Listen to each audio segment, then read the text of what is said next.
Y hagámoslo como se debe, en el nombre del Padre, y del Hijo, y del Espíritu Santo. Padre Santo, quiero darte las gracias por esta noche. Gracias por este espacio de formación que nos has permitido trabajar, construir. Gracias por todas las comunidades y grupos de oración de la renovación de aquí, de nuestra arquidiócesis de Washington. Gracias porque tú tienes esta nueva generación de predicadores que quieren servirte, que quieren trabajar para ti, que quieren extender tu reino, que se sienten llamados por ti, que sienten que tú has puesto su mirada sobre ellos y que tienes cosas grandes y maravillosas para revelarle a tu pueblo a través de estos servidores. Te quiero pedir, Padre, que en esta noche tú nos hables, que nosotros podamos estar muy atentos a ti, que podamos estar con el corazón dispuesto, con la mente abierta para todo cuanto tú quieres decirnos. Nosotros, Padre, desde ya te damos gracias por la fuerza y la presencia de tu Espíritu, porque aunque esto es un curso, también experimentamos el derramamiento de tu amor, el derramamiento de tu Espíritu. Estas noches y el día de mañana son como un gran Pentecostés para nosotros, en donde tú nos muestras nuevas cosas, en donde tú nos calientas el corazón, en donde tú nos das nuevas fuerzas, nuevas claridades. Padre, gracias, bendito seas por lo que haces entre nosotros, bendito seas por tu amor, bendita sea tu presencia en medio de nosotros, bendita tu palabra, bendita por tu presencia de amor en la iglesia, bendita tu presencia en la renovación carismática, bendito seas tú, Dios, por lo que nos vas regalando a lo largo de este curso de formación, en donde nosotros quedamos al amparo de tu abrigo, para que tu mayor gloria brille y nosotros podamos resplandecer con ella. Tú que eres digno de gloria y majestad por los siglos de los siglos. Amén. Claro. No, en la Basílica de San Pedro en Roma, la capilla del Espíritu Santo tiene un vitral enorme donde hay una paloma. Y yo creo, me gusta la pregunta, gracias Stuart. Yo creo que la respuesta es muy fácil. Bueno, no es tan fácil. Voy a tratar de hacerla fácil. Y es, ¿qué entiendo cuando digo persona? Tal vez eso es lo primero que hay que preguntarse. Si decíamos que nosotros creemos que Dios es un solo Dios verdadero, pero son tres personas. Ok. ¿Qué entendemos cuando decimos persona? Es posible que ahí es donde se nos complique la cosa. ¿Por qué pensamos, voy a utilizar un término técnico, que persona es antropomorfizar una imagen? Es decir, cuando yo digo persona, estoy antropomorfizando, es decir, estoy pensando en la forma de un ser humano. Antropos, hombre, morfo, forma. Entonces, cuando yo digo persona, normalmente pienso en carne y hueso, ¿sí? Pero como el Espíritu Santo nadie lo ha visto y al Padre tampoco, entonces la gente, la única imagen que puede tener es la de Jesús, más o menos físicamente. Entonces, ¿por qué piensan en un viejito cachetón, rosadito, gordinflón y de barba blanca? Pues porque como Jesús, tenemos una imagen de Jesús física, entonces uno dice, el papá debe ser parecido pero más gordo y viejo. Y lo piensan como Santa Claus. Pero como no tenemos una imagen del Espíritu Santo, entonces tenemos que recurrir a los símbolos para poder pensar que ese es. Pero yo les decía ayer, ¿el Espíritu Santo es un poco de fuego? ¿Es un poco de agua? ¿Es un poco de aceite? ¿Es un poco de viento? ¿Es una paloma? No. ¿Qué es? ¿Qué es? Persona. Pero, ¿qué entiendo cuando digo persona? ¿Que tiene carne y hueso? La gente sí entiende eso. La gente cree que decir persona es decir carne y hueso. Y no es así. Escúcheme bien. Decir persona es decir sujeto de relación. Primera cosa que quiero que aprendan, muy importante. Decir persona es decir alguien con quien yo me puedo relacionar. ¿Sí?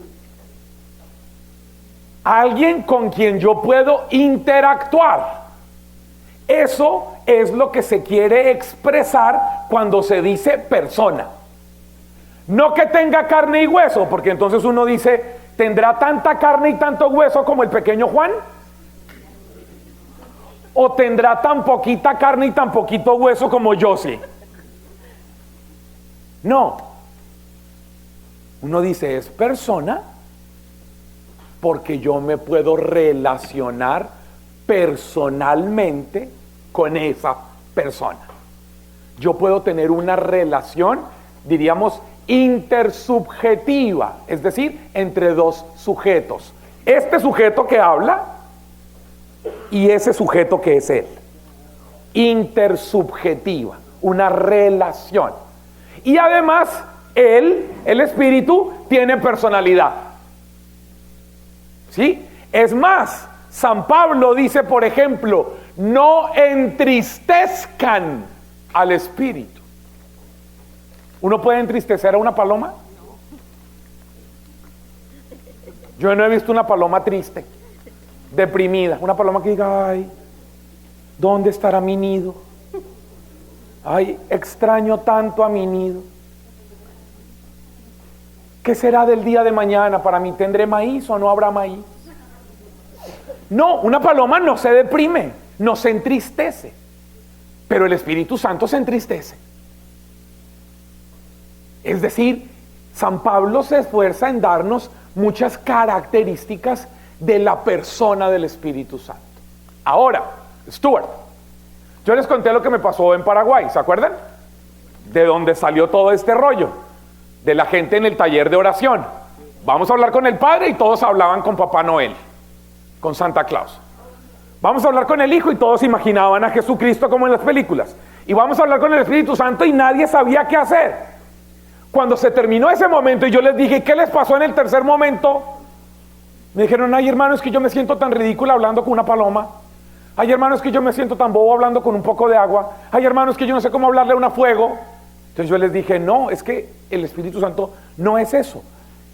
Paloma, para explicarlo, para que lo entiendan, ¿por qué se habla de una paloma? ¿Por qué? ¿Qué significa paloma? La respuesta es muy sencilla. En esa época, ¿habían conocimientos científicos como los que tenemos ahora? ¿Sí o no? No. Ellos, ¿qué creen que es la paloma? La paloma es algo que viene del cielo y llega a la tierra. ¿Qué significa paloma? Que lo que está en el cielo es comunicado en la tierra. Que lo que está arriba nos llegó aquí abajo. Por eso se piensa en la paloma. Y se tiene la idea de la paloma en el arca de Noé después del diluvio, que es el animal que utiliza Dios para demostrarnos que el tiempo del caos ha terminado.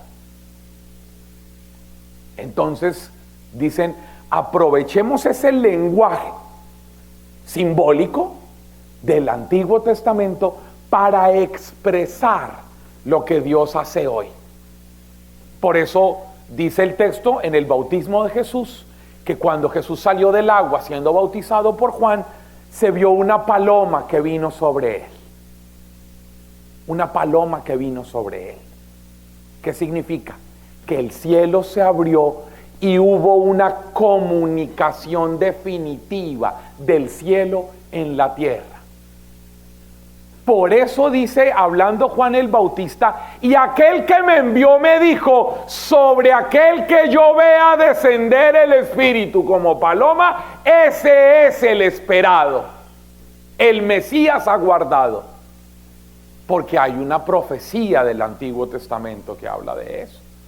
Entonces el Evangelio nos cuenta con el ejemplo de la paloma que Dios del cielo se ha acercado definitivamente a la tierra y ahora reposa plenamente en la persona de Jesús.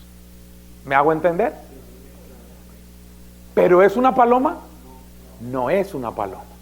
¿Me hago entender? ¿Entendieron lo que es persona? ¿Persona qué significa? Que yo me puedo relacionar personalmente, íntimamente, que yo me puedo relacionar particularmente.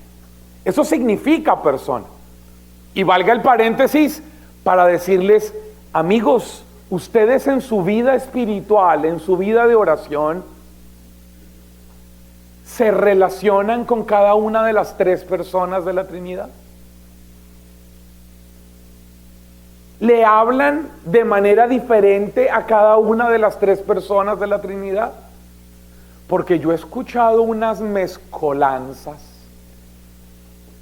Yo he escuchado gente en la hora santa, estando Jesucristo expuesto en la custodia, que vienen y le dicen, papito Dios a ti. Y yo digo, papito Dios, si el que está ahí es el Hijo, ¿cuál papito? El que está en la custodia es el Hijo.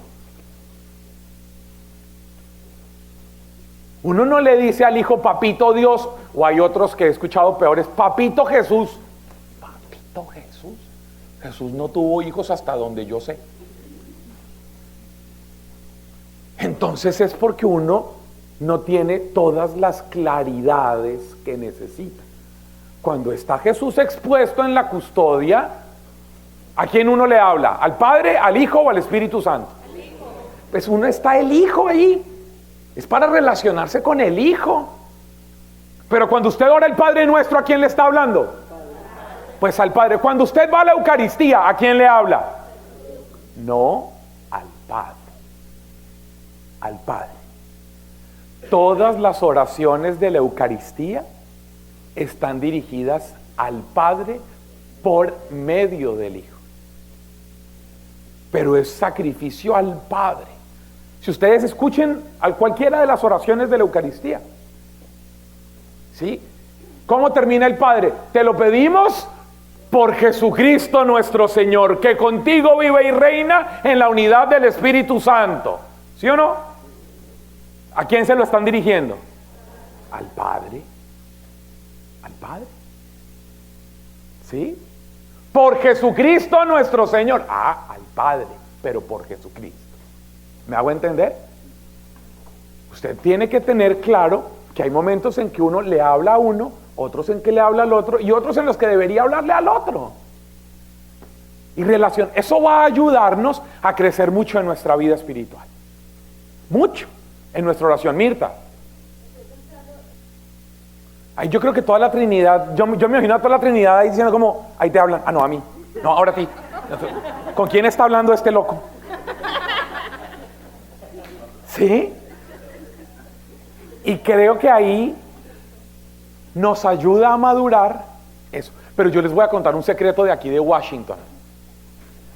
Cuando yo vine por primera vez a Washington, vine porque un amigo mío estaba aquí triste, solo, deprimido, porque llevaba un tiempo aquí, no conocía a nadie, no entendía nada de inglés. Mi amigo se llama Iván Garzón. Y vine porque Iván estaba estudiando aquí, el padre Iván estaba estudiando aquí, no entendía nada, y estaba solo.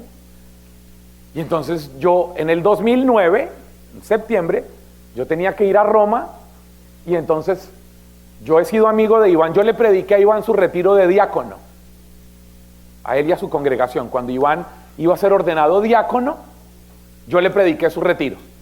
Entonces hemos sido hermanos toda la vida, fuimos compañeros de universidad en teología. Él es más viejo que yo, eso se nota claramente, ¿no?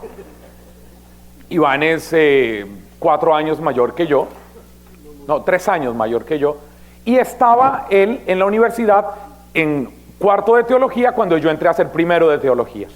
Y nos hicimos muy amigos, y hemos sido amigos toda la vida, y yo a donde él ha ido, he ido a acompañarlo, a visitarlo, a hacer trabajo allá, etcétera, etcétera, siempre. Cuando yo vine por primera vez en ese septiembre. Después, el padre Roberto me pidió que viniera en marzo del año siguiente, del 2010, a predicar el retiro de servidores, que lo hicimos por allá en una casa helada de judíos. Helada. De lo que más me acuerdo de ese retiro es qué frío tan inmundo el que hacía esos días. Y los judíos todos abrigados y nosotros encerrados en una sala pequeña. Bueno. Pero ustedes empezaron a asistir a la escuela de formación de teología para laicos de los lunes. Y yo he regresado algunas veces después, y ¿saben qué me llama la atención? Que cuando he ido a predicar a sus grupos de oración, los he escuchado diferente. A los que han pasado por el instituto, por la formación, ya no los oigo orar como oraban antes. Ya no los oigo hablar como hablaban antes.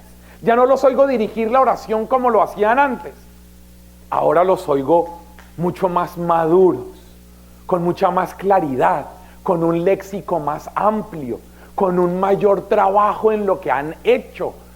Antes hacían esas mezclas de a ti, papito Jesús, que nos has dado tu presencia, y uno decía, ¿de quién están hablando? Ahora han ido cada vez más, y yo quiero felicitarlos de verdad, porque yo, que no vivo con ustedes, que voy y vengo de vez en cuando, cada año y medio, cuando voy y los escucho, digo, se nota la formación, se nota que han ido creciendo, se nota que ustedes han ido madurando en su experiencia de Dios, y creo que eso es de gran bendición, pero eso se consigue gracias a la oración y a la formación. Sin eso no se puede.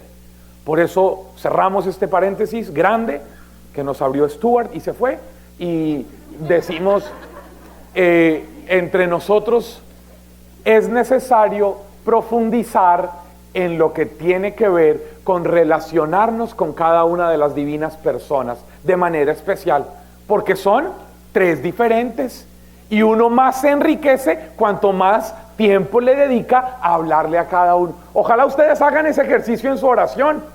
Ojalá hagan. En esta noche no le voy a hablar ni al Padre ni al Espíritu, solo al Hijo.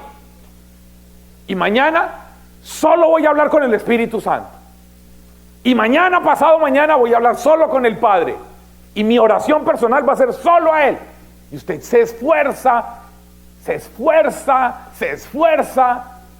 en trabajar en una relación personal con cada uno de ellos. Y eso nos va a ayudar mucho en nuestra vida espiritual. ¿Amén? Muy bien, avancemos.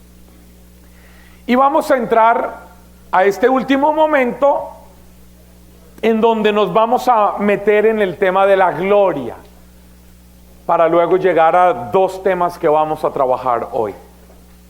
Estamos revisando la dimensión cristológica de un predicador y cómo el predicador debe tener una profunda experiencia con Jesús para poder tener claro lo que predica y poder entender lo que era la encarnación, y de eso hablamos un montón. Y luego ayer hablamos de la vida pública y hablamos de cosas muy importantes de la vida pública. Sobre todo trabajamos aquí en la vida pública la categoría teológica de mundo y cómo todo el ministerio público de Jesús fue revelar al Padre para el mundo, en el mundo, desde el mundo, para rescatar lo que en el mundo estaba perdido. Y hablamos de toda esa comprensión amplia de la vida pública, de lo que tiene que ver con nuestro laicado, lo que tiene que ver con nuestra cotidianidad, lo que tiene que ver con nuestra vida ordinaria, nuestra vida diaria, como lugar de misión, lugar de santificación, que no podemos vivir un Qumran. ¿Se acuerdan que hablamos de eso? Que no podemos alejarnos si queremos impactar en el nombre del Señor al mundo y nuestras realidades. Bueno, y hablamos finalmente de la pasión. Y hablamos del por qué Jesús entró a Jerusalén. ¿Por qué fue que entró? A salvar. No a que lo mataran. A salvar. A salvar. ¿Y a quiénes iba a salvar en Jerusalén? Pues a los que estaban en Jerusalén, porque había ejercido su ministerio en Galilea, en el norte. Pero para salvar a los del sur, ¿qué tocaba hacer? Pues ir al sur. Pues ir al sur. Eso para que sigamos pensando en, si hay gente de mi familia que todavía no ha experimentado la salvación, ¿a dónde tengo que ir? Pues a esa gente de mi familia. No hacerles el feo y darles la espalda. A donde yo veo que necesitan ser salvados, pues hay que ir. Hay que ir allá. Y Jesús a eso va a Jerusalén. Y va a Jerusalén, entra a Jerusalén, y estando en Jerusalén, toma la decisión que evidencia todo su proyecto de vida. ¿Cómo se llama la decisión de Jesús? Proexistencia. Llegar hasta el extremo para dar su vida por los demás. ¿Y qué es lo que nos salva? Lo que nos salva es lo que hizo Jesús hace 2000 años. ¿Qué es lo que nos salva hoy a nosotros? ¿Qué es lo que a ustedes y a mí nos salva hoy? Es decir, asumir el estilo de vida de Jesús como mi propio estilo de vida hoy. Entonces yo no puedo decir, a mí Jesús me salvó hace 2000 años, ¿cierto? No, yo lo que digo es, lo que Jesús hizo hace 2000 años, a mí me salva hoy si yo lo asumo como mi proyecto de vida. Si lo que Jesús hizo hace 2000 años, yo no lo vivo hoy, por más que Él hubiera nacido, vivido, muerto, resucitado, pero si yo no vivo eso hoy, yo no estoy siendo salvo. Yo no estoy siendo salvo. La salvación solo fue un hecho que a mí no me impactó. ¿Estoy siendo claro? ¿Estoy siendo claro? ¿Están seguros que me están entendiendo? Pues yo veo algunos que miran para el lado como... ¿Estoy siendo claro? Lo que Jesús hizo hace 2000 años, a mí no me salva si yo no lo asumo como mi proyecto de vida, como mi manera de vivir, como mi estilo de vida. Es decir, la forma en la que yo debería expresarme es, Milton, yo estoy siendo salvo hoy. ¿Qué es lo que quiere Jesús para ustedes? Que vivan siendo salvos. Que vivan siendo salvos. ¿Qué quiero decir con esto? Que la salvación es una cosa que sucede todos los días. Todos los días. ¿Y en dónde? En mi vida cotidiana, en mi vida diaria. Lo que Él hizo, porque si usted dice, es que por sus llagas fuimos sanados. Yo digo, sí, eso es verdad. Pero ¿usted vive como un salvado hoy? Porque usted puede decir, por sus llagas fuimos salvados, pero yo vivo como un condenado. ¿Sí? ¿Cuándo yo puedo decir, por sus llagas yo fui salvado? Cuando yo hoy estoy entregando hasta mi sangre por amor al otro. Entonces ahí yo digo, esas llagas me mostraron y me muestran hoy cómo yo soy salvo. Yo sí. No, te lo explico claramente porque me parece que es totalmente al lugar, es pertinente lo que estás preguntando totalmente. ¿Ustedes y yo cargamos con la cruz de Cristo? ¿Sí o no? ¿Sí o no? Los veo algunos como... Y algunos están mirando al otro como, yo lo escuché a usted predicar eso, diga.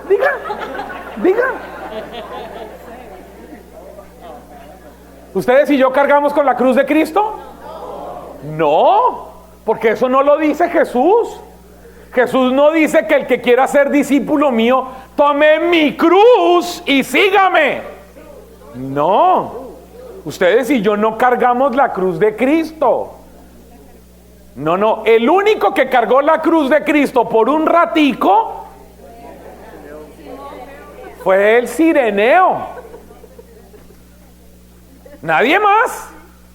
Usted no venga a dárselas. Yo cargo la cruz de Cristo. ¿Qué va a cargar usted la cruz de Cristo? No, usted tiene que cargar su cruz. Su cruz. Por eso lo que dice el Evangelio es que el que quiera ser discípulo mío, tome su cruz, la suya, cada día y sígame. Eso es otra cosa. Y ustedes y yo tenemos que cargar nuestra cruz, nuestra propia cruz, nuestra propia realidad difícil, nuestros lugares de salvación que no hemos asumido. Yo sí, nuestros lugares de salvación que no hemos asumido. ¿Saben cuándo ustedes empezaron a hacerlo? Cuando hicieron su junta directiva, que ahí hay unos lugares de salvación que ustedes no han querido asumir, que se llama el socio minoritario, el socio que está en cuidado intensivo.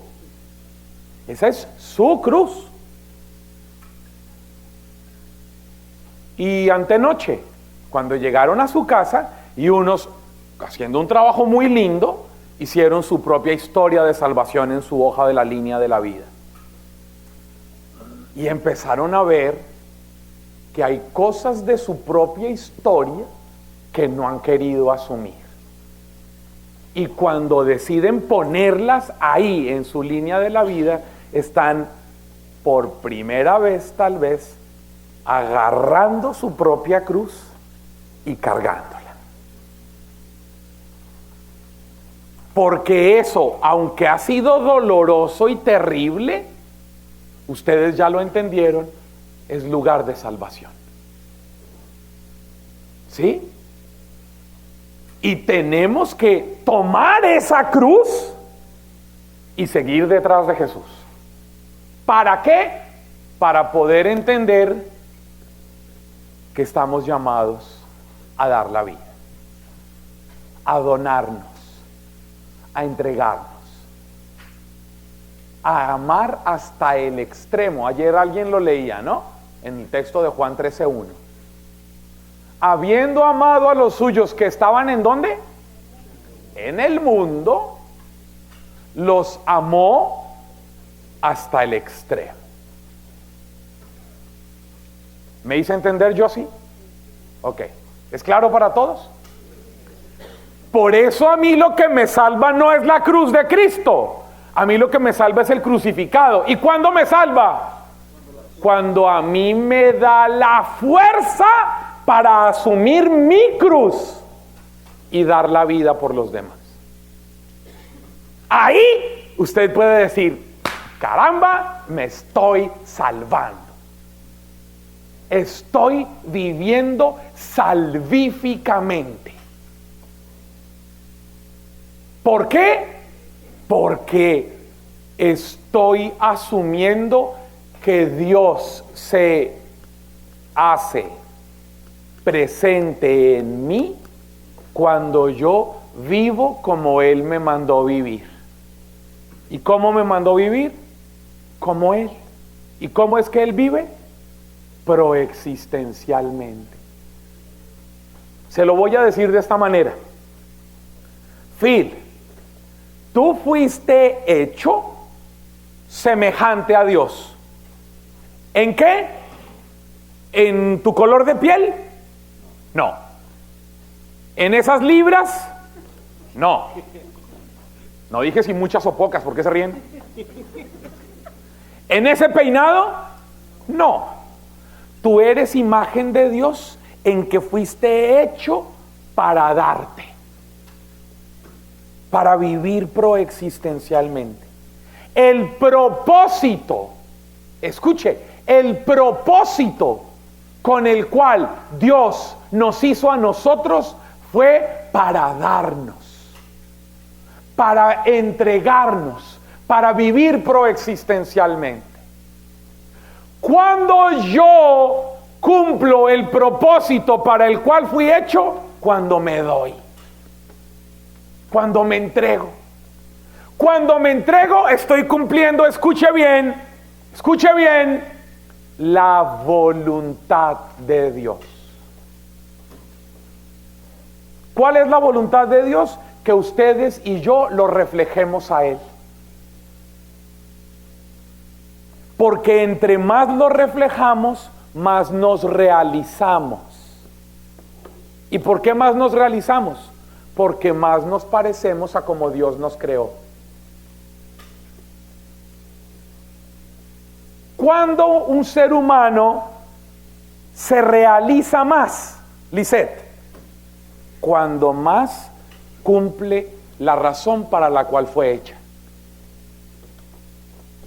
Lisette va a ser más feliz, no cuanto más lana tenga, no cuanto más autos tenga, no si pasó del autito 4x4 a la troca gigantesca que le toca poner una escalera para montarse en ella, no cuando pasó del televisor ese gordo, pesado, a uno plano, curvo y delgadito. No cuantos más ceros a la derecha tenga su cuenta bancaria. Ella se va a realizar, a ser la más feliz de todas, cuanto más se parezca a aquello para lo cual fue creada. Y ella fue creada para darse, para vivir proexistencialmente, para entregarse. ¿Está mal que tenga una troca?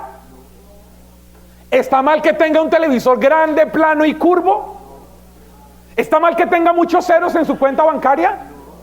Siempre que eso sirva para que ella pueda donarse más a los suyos. Pero si eso la va a convertir en más egoísta, encerrada, de espaldas al otro, la va a ir alejando más y más y más de lo que Dios quería para ella. ¿Me estoy haciendo entender? Estamos hablando de una cosa de teología muy seria que yo trato de poner de la manera más sencilla, y es voluntad de Dios. ¿Cuántas veces ustedes han oído a los predicadores hablar sobre la voluntad de Dios? Un montón de veces, ¿o no? La voluntad de Dios es esto, la voluntad de Dios es aquello. Pero esta es la voluntad de Dios en teología. De la manera más seria, esta es la voluntad de Dios. Por eso la voluntad de Dios es que ustedes y yo nos salvemos. Por eso dice que, ¿se acuerdan de Juan 3:16? Tanto amó Dios al mundo que envió, entregó, donó, regaló, se despojó de su Hijo. ¿Para qué? Para que todo aquel que crea en Él. Bueno, después de esta explicación que he hecho, díganme qué es creer en Él.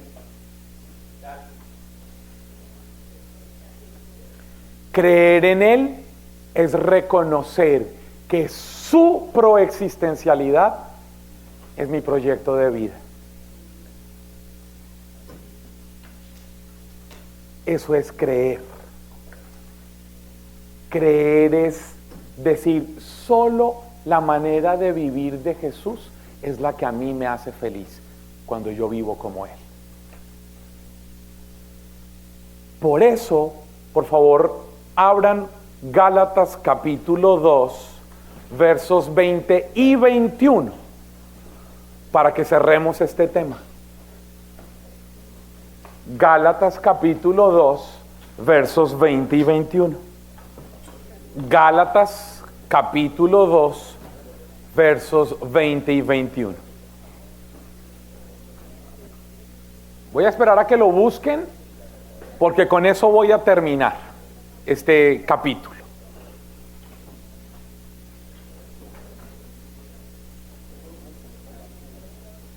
Gálatas, capítulo 2, versos 20 y 21. ¿Lo encontraron? Quiero que lo busquen todos y lo tengan ahí a mano. No, no está mal. Todo lo contrario, está muy bien. Pregunta el pequeño Juan que si está mal decir, vea al otro y en él vea a Dios. No, eso está muy bien. Lo que pasa es que yo aquí veo a Josie y yo digo, bueno, Dios es bonito, pero volteo a otro lado.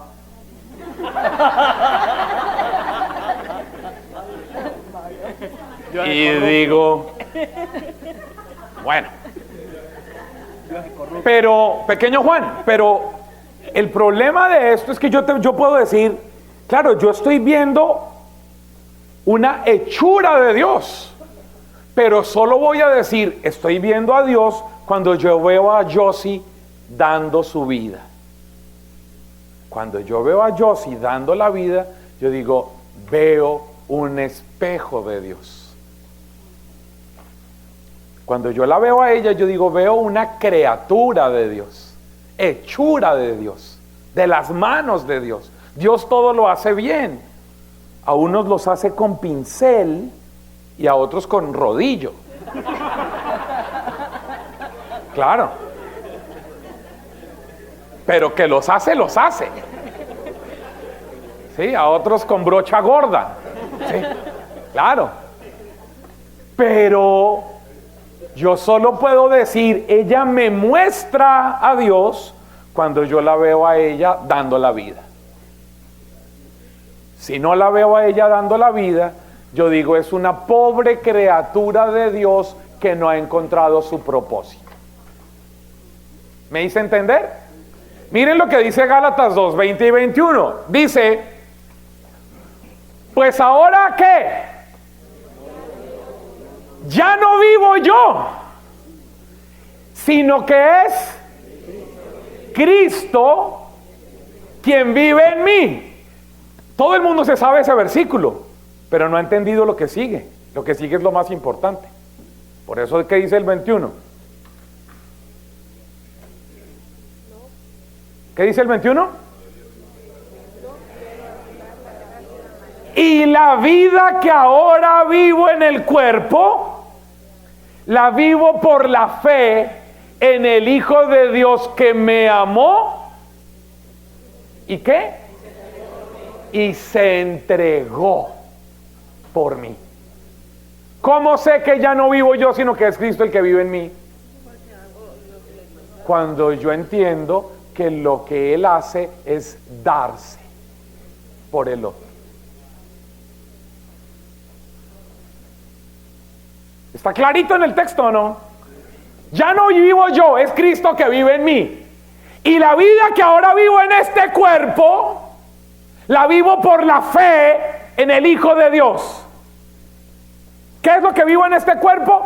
Que Él me amó y se entregó por mí. ¿Y cómo lo vivo? Amando y entregándome por ti. Ahí los que me vean pueden decir, ya no vive Pacho, es Cristo el que vive en él. ¿Me hice entender con el ejemplo del texto? Ese es su proyecto de vida. Su proyecto de vida es levantarse todos los días y decir, voy a donarme más, voy a parecerme más, voy a ser más semejanza de Dios cuando me entregue más, cuando me dé más, cuando me vacíe más de mí. Mañana, cuando estemos hablando de la espiritualidad del predicador, en un par de documentos que les voy a dar, hay dos cosas que vamos a trabajar mañana hablando de espiritualidad propiamente tal. Vamos a hablar de tres cosas mañana en espiritualidad. Uno, espiritualidad de renovación carismática. Dos, espiritualidad bíblica del predicador, a partir de 11 textos de la segunda carta a los Corintios. Y tres, espiritualidad desde el magisterio de la iglesia, con 9 numerales de la Evangelii Nunciandi, que es la lámpara para cualquier predicador de la iglesia católica, la Evangelii Nunciandi de Pablo VI. Esos 2 documentos nos los tiene Stuart para entregárnoslos mañana. Espiritualidad. Y ahí, en la segunda carta a los Corintios, vamos a ver cómo San Pablo en uno de los textos dice que nosotros somos espejos de la gloria de Dios. ¿Cuándo usted y yo somos espejo de la gloria de Dios entonces? ¿Cuándo? Cuando damos la vida hasta el extremo por amor a los otros. Tenemos que caminar hacia el tema de espiritualidad. ¿Vamos bien? Y cerremos entonces nuestra cristología hablando del misterio de la gloria. Y digamos un par de cosas del misterio de la gloria.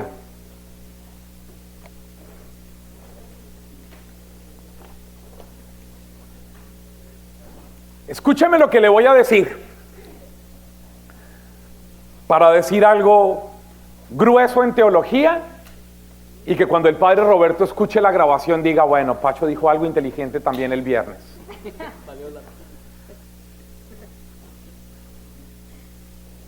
Les pregunto, después de lo que hemos hablado estas noches, ¿Dios Padre quería que mataran a su hijo? Ustedes son lo máximo. Ustedes son lo máximo. Hace una semana muchos hubieran dicho que sí, que lo mandó a matar. Y ahora todos dicen no. ¿Cómo se sintió, creen ustedes, el padre cuando le mataron a su hijo? Imagínense el dolor. Imagínense el dolor. ¿Saben qué hizo el padre para demostrarle al mundo la equivocación que habían cometido? Lo resucitó.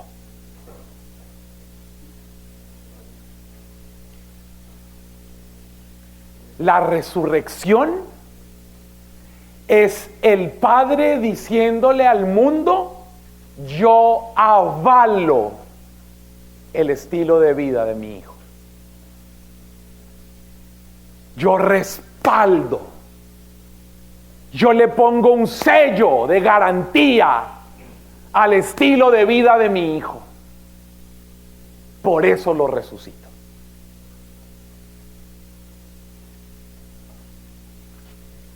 Fue la manera en que el Padre le dijo a los que lo mataron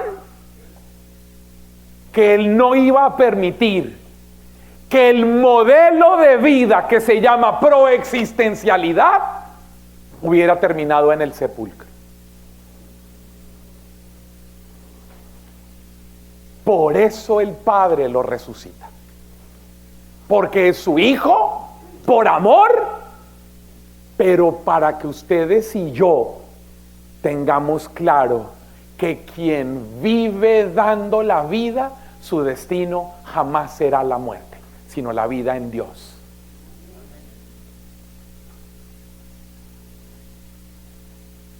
Por eso en los evangelios dicen que quien cree en mí, aunque muera, vivirá. ¿Ahora entienden ese texto? ¿Qué es creer en Él? ¿Qué dijimos acá? ¿Qué es creer en Él? Creer en Él es asumir que solo el estilo de vida de Jesús a mí me salva. ¿Por qué? Porque solo viviendo y dando la vida como Jesús, yo encuentro mi propósito de vida. Por eso, quien cree en Él, vive en Él, no morirá. Su destino es la vida.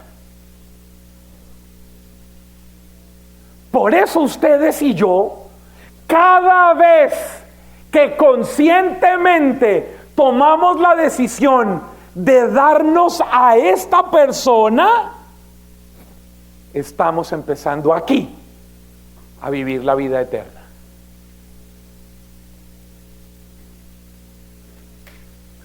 Y eso es lo que ustedes y yo celebramos en cada Eucaristía. En cada Eucaristía, ustedes y yo Es que tal vez uno no se ha puesto a mirar eso. Por eso uno no lo entiende. ¿Qué sucede cuando Jesús en la Eucaristía, en pan, sale del altar? ¿Hacia dónde sale? ¿Hacia dónde sale? Hacia el otro. Este ejercicio de Jesús en manos del ministro nos habla de darse, de donarse, de partirse, de repartirse, de entregarse, de donarse. ¿Para qué? Para que yo, entendiendo eso, salga de ahí y llegue a mi casa y me done y me parta y me entregue y me done al otro. Y cuando eso está sucediendo, empezamos a descubrir que tenemos los pasabocas de la vida eterna aquí. Stuart. Claro, por supuesto. De hecho, eso es lo que nosotros hacemos en este tiempo que va a comenzar el lunes, cuando comience el tiempo del Adviento, y cada vez que celebramos la Eucaristía por los difuntos. Jesús enseña una cosa, Stuart, en una discusión que tiene él con los saduceos, y le dice: cuando Dios le habló a Moisés en el Éxodo, en la zarza, en el capítulo 3, dice Jesús, Dios le dijo a Moisés: yo soy el Dios de Abraham, de Isaac y de Jacob. Le dice Jesús a los saduceos, explicando una cita del Éxodo. ¿Y qué dice Jesús? Dice: para que todos sepan que Dios es un Dios de vivos y no de muertos. ¿Sí?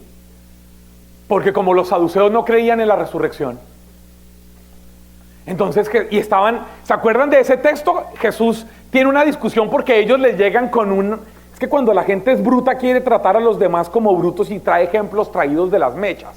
Entonces le dicen a Jesús: Jesús, imagínate este caso hipotético. Un hombre se casó con una mujer y se murió. Y tenía 6 hermanos y los 6 se casaron con la misma vieja. Cuando se mueran, ¿de quién es esa vieja? ¿De quién de los 7? Y yo me imagino a Jesús ahí diciendo: ¿really? ¿Usted me está preguntando semejante estupidez? Y les explica contándoles eso. Dios es un Dios de vivos. Es decir, la resurrección de Jesús es la esperanza para todos aquellos que murieron. De hecho, Stuart, esa es la razón por la cual en el Evangelio de Marcos, cuando Jesús muere en el Calvario, dice que se abrieron las tumbas y resucitaron muertos. ¿Sí? Para contarnos que la esperanza está en Jesús si somos nosotros hoy capaces de dar la vida. Porque es lo que más me importa a mí, atención. No es que vayan a resucitar un par de tíos abuelos que se murieron hace unos años, sino que mis tíos que están vivos, gracias a mi testimonio, empiecen a vivir y dejen de estar como muertos hoy. Eso es lo más importante. Eso. Por eso entiendan que la resurrección, nadie sabe cómo pasó, para que no se vayan a salir aquí con preguntas mensas. Pacho, por favor, ¿cómo fue la resurrección? Les tengo una noticia: no habían cámaras en ese lugar. No es como ahora que a uno le ponen cámaras ocultas. En esa época, dentro del sepulcro no habían puestas unas cámaras, Milton, para poder hacer una cosa con cámaras GoPro para poder saber qué pasó cómo fue. No, eso. Nadie lo sabe ni lo sabrá, y el que se lo diga está mintiendo. Porque eso no es lo importante. Lo importante es que Dios Padre, por el Espíritu Santo, resucitó a Jesús para que el mundo entendiera que ese estilo de vida que llamamos proexistencial es el que ustedes y yo estamos llamados a vivir. Y no hay ningún ser humano que pueda atropellar, atravesar o quitar ese proyecto de vida. Unos seres humanos mandaron matar a Jesús aquel día, ¿se acuerdan? Dos tipos de seres humanos.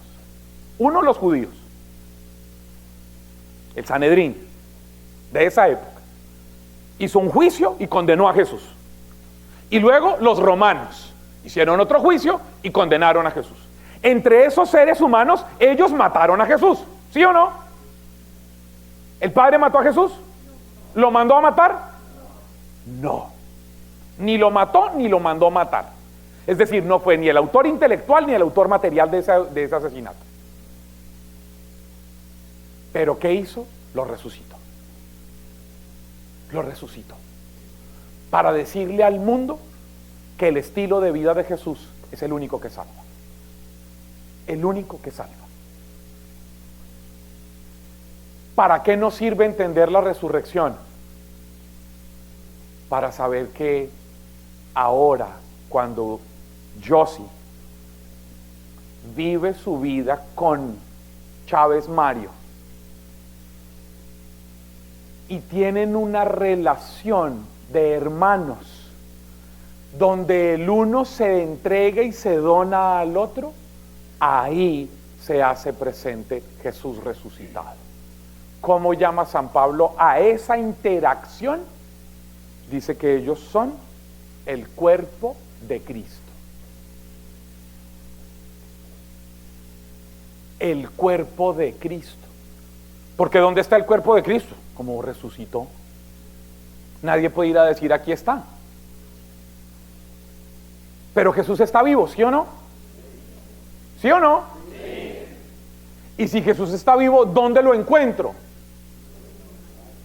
En primera instancia, nosotros los católicos, en el sacramento de la Eucaristía. Ahí está presente, vivo. Pero segundo, en la comunidad.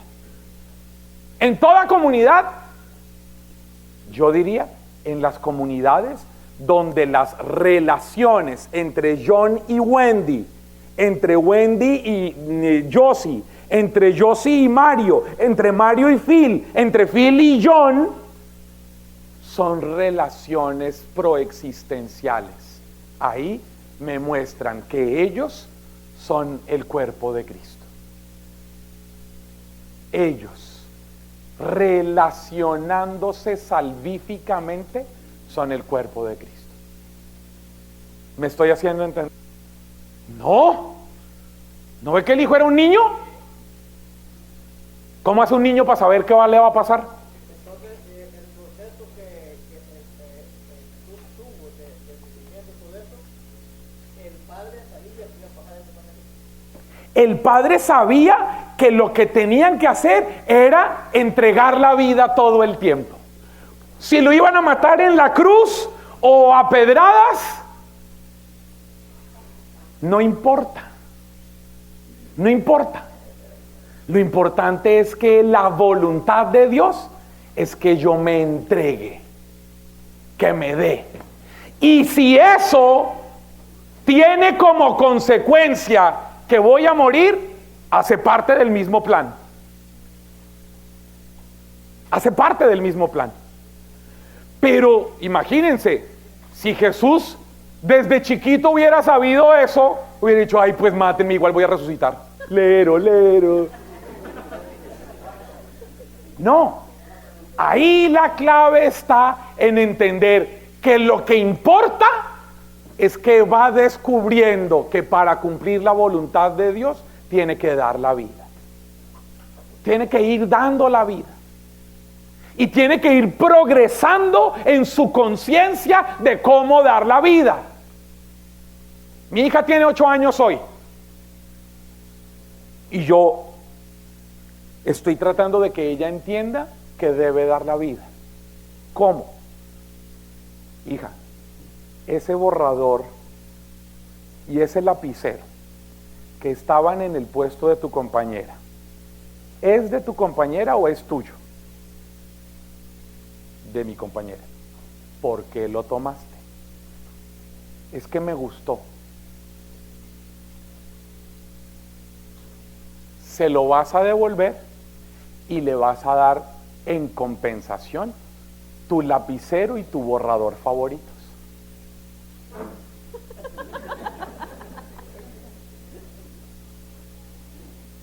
Si yo a los 8 años no le ayudo a entender que ese es su proyecto de vida, cuando sea una vieja de 50, ¿cómo se lo explico? Perdí 42 años. Trato de ayudarla a que entienda que ella tiene que dejar de... Para un niño es egoísta estructuralmente, no porque sea malo, sino porque quiere tenerlo todo. Pero yo sé que ella está llamada a vivir proexistencialmente desde los 8 años. Yo trato de ayudarle a que ella tenga los hábitos necesarios para que entienda que va a ser mucho más feliz cuando esté dando. Por eso los Hechos de los Apóstoles van a decir que hay mayor alegría en dar que en recibir. Algunos tienen que ir y decirle eso a sus jefes el día de hoy, que es cuando les pagan. Jefe, vengo a hacerlo muy feliz, porque hay mayor alegría en dar que en recibir. Entonces yo vengo a que usted me dé mi cheque. Y de esa manera usted va a ser muy feliz, porque hay mayor alegría en dar. Si hay mayor alegría en dar, vengo a hacerlo feliz. Deme mi cheque. ¿Y qué ¿Sí? pasa cuando solo uno se da y el otro no? ¿No importa? ¿A ti qué te importa lo que hagan los demás? Claro, uno quisiera que fuera mutuo. ¿Sí? Uno quisiera que fuera recíproco. O sea, uno quisiera que cuando yo vengo a donde ella y yo le doy un abrazo, ella me abrace. Pero si yo vengo y le doy un abrazo y ella se queda así, pues ella se lo pierde. ¿Sí o no? Y entonces, ¿qué estoy haciendo? Yo estoy haciendo lo que a mí Dios me mandó a hacer. Dios me mandó a mí a darme. Sin esperar que el otro me dé. Muchos de los sufrimientos de ustedes y míos es porque damos y no recibimos como quisiéramos recibir. Pero ¿saben cuál es el problema de eso? Que cuando mi felicidad depende de que el otro me dé, me convierto en esclavo de él. Y para ser libre me liberó Jesucristo. ¿Y cómo me liberó? Haciéndome entender que mi realización es darme. Y yo me doy a ti. Y si tú no quieres ser recíproca conmigo, es tu responsabilidad, es tu problema. Pero no porque tú no me des a mí, vas a ganar el que yo deje de darte. Porque mi proyecto de vida no depende de tu idiotez. ¿Sí? ¿Me estoy haciendo entender? Eso es muy importante tenerlo claro. ¿Quién iba a preguntar? Sí. Estaba diciendo ayer o antes, Sí. comenzamos que Jesús estaba con Dios antes de la creación. No, Jesús no. El Hijo de Dios.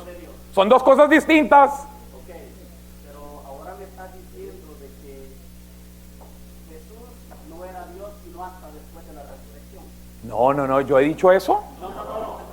No, cuidado, porque si yo le permito que usted diga eso, me está metiendo a mí en una herejía. Y no es verdad. Por fortuna Mario, allá escondido en ese sitio, está grabando todo, para que después no digan que yo dije lo que no dije. Ahí está grabado todo y ahí está lo que yo dije. Usted puede entender otra cosa, ese problema es suyo, pero yo dije lo que dije y en ningún momento he dicho eso. Cuando era niño Jesús, ¿qué era? Niño nada más. Era Dios y hombre, siempre. Pero ser Dios y hombre significa saber todo lo que va a pasar después. No, porque era un hombre que tenía 3 años. Y un hombre de 3 años no sabe ni siquiera hacer pipí. Lo va descubriendo poco a poco. Avancemos. Y digamos, por eso el Evangelio dice que Jesús iba creciendo en gracia y en sabiduría. ¿Qué significa? Que todo cuanto él iba sabiendo era procesual, era paulatino. Por eso, amigos, algunos textos de la antigüedad fueron declarados apócrifos, es decir, no están en la Biblia porque tenían herejías. Por ejemplo, el Evangelio según Felipe. En el Evangelio según Felipe dice que Jesús era un niño, hacía barro, soplaba y salían palomas. ¿Sí? ¿Qué están diciendo con eso? Que Jesús actuaba con el poder de Dios a los 4 años. ¿Y qué dijo la iglesia? Eso no es palabra de Dios. Eso es una herejía. Porque Jesús fue descubriendo procesualmente que Él era el Hijo de Dios. Procesualmente. Pero siempre fue Dios y hombre. Siempre. Si decimos que no, entramos en una herejía. Siempre Jesús fue Dios y hombre. Pero hay que entender qué digo cuando digo eso. Escúcheme bien.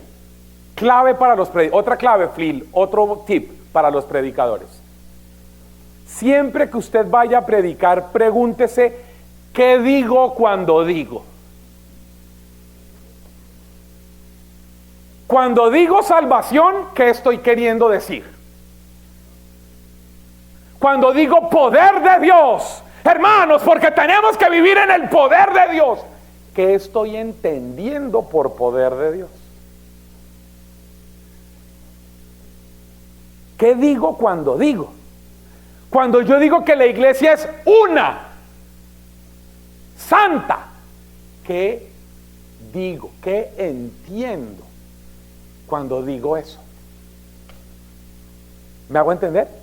Siempre usted tiene que preguntarse cuando va a predicar. Me pidieron hablar de este tema. ¿Qué entiende la iglesia por este tema cuando utiliza esta expresión? ¿Qué entiende?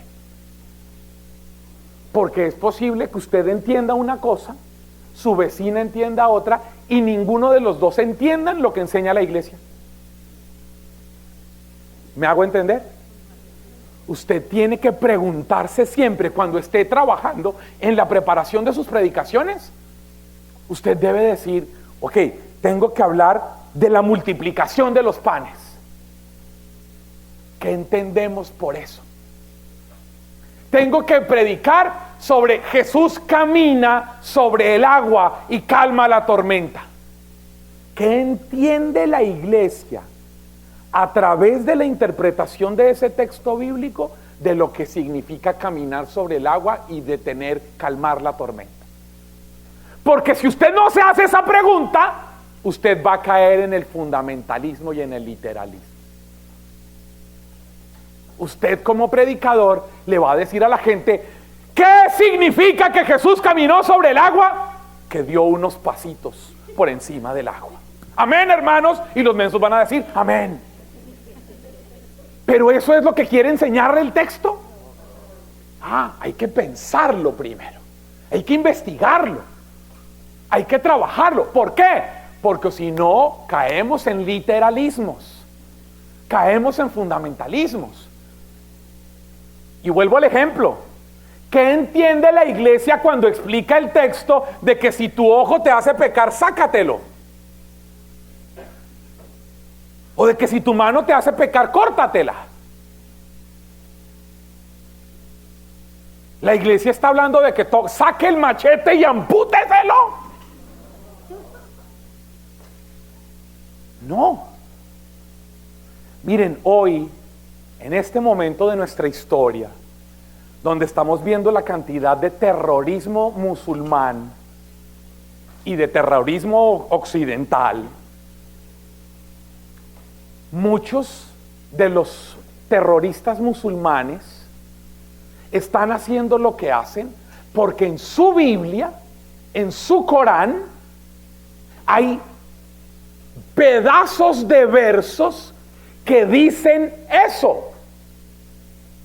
Y ellos nunca se sentaron a pensar cuál es la interpretación de eso.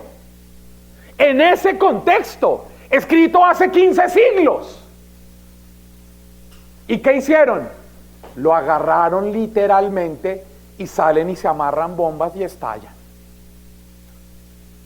Cuando usted toma un texto y lo lee literal y lo predica literalmente, usted también está siendo un terrorista fundamentalista que está haciéndole mal a la gente que lo escucha. Por eso la pregunta que tiene que hacerse es: ¿qué significa esto que estoy diciendo? Eso es algo que para los que quieran investigar, que sean juiciosos y quieran investigar y ir más allá, es lo que tienen que preguntar. En teología se llama ¿qué es verdad de salvación? O verdad bíblica.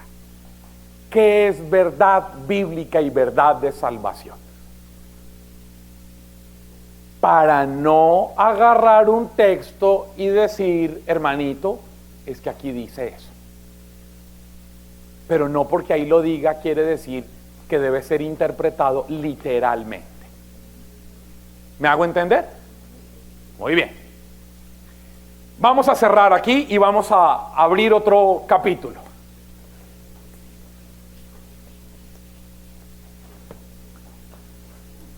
Y en este otro capítulo quiero hablar de la dimensión eclesial de los predicadores.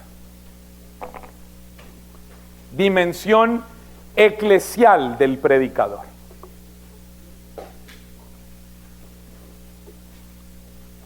Hicimos la dimensión teológica, hicimos la dimensión cristológica, nos metemos en la dimensión eclesial del predicador. Eclesial.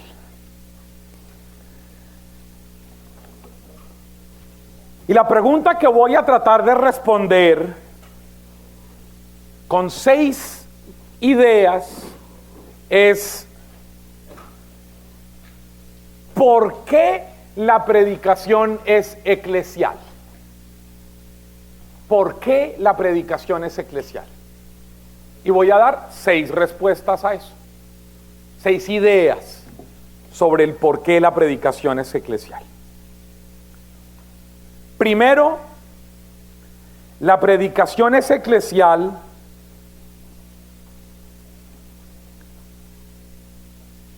porque Jesús le habla a la iglesia.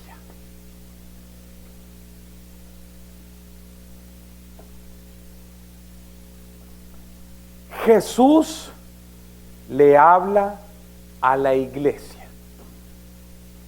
Escuche.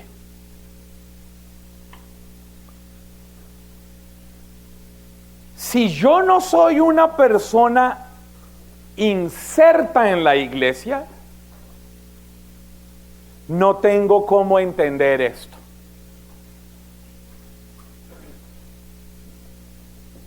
¿Por qué? ¿Quién interpreta legítimamente esto?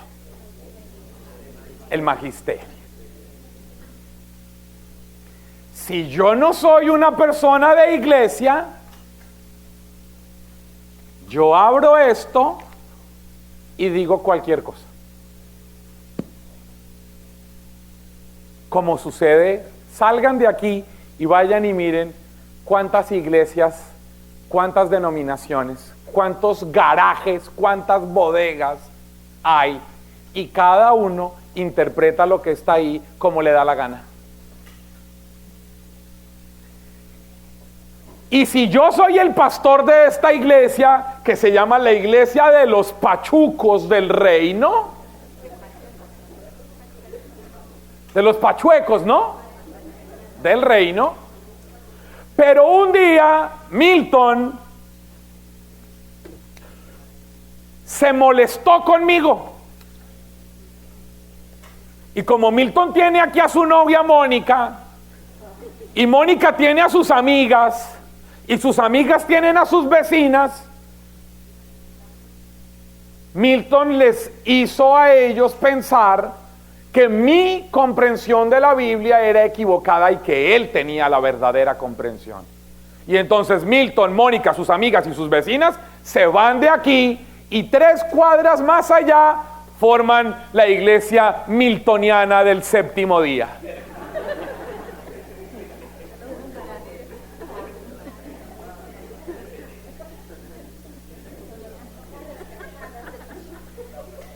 Porque allá sí tienen la verdad completa y aquí está un poco chueca.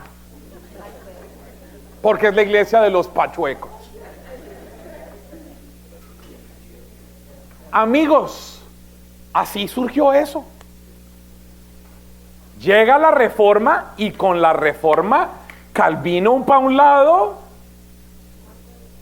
Lutero para el otro. Y entonces hoy tenemos denominaciones calvinistas, denominaciones luteranas, denominación de denominación de denominación de la denominación de la denominadera. Y a nosotros nos mantiene cohesionados la comprensión de la tradición magisterial de la Escritura a través de la sucesión apostólica.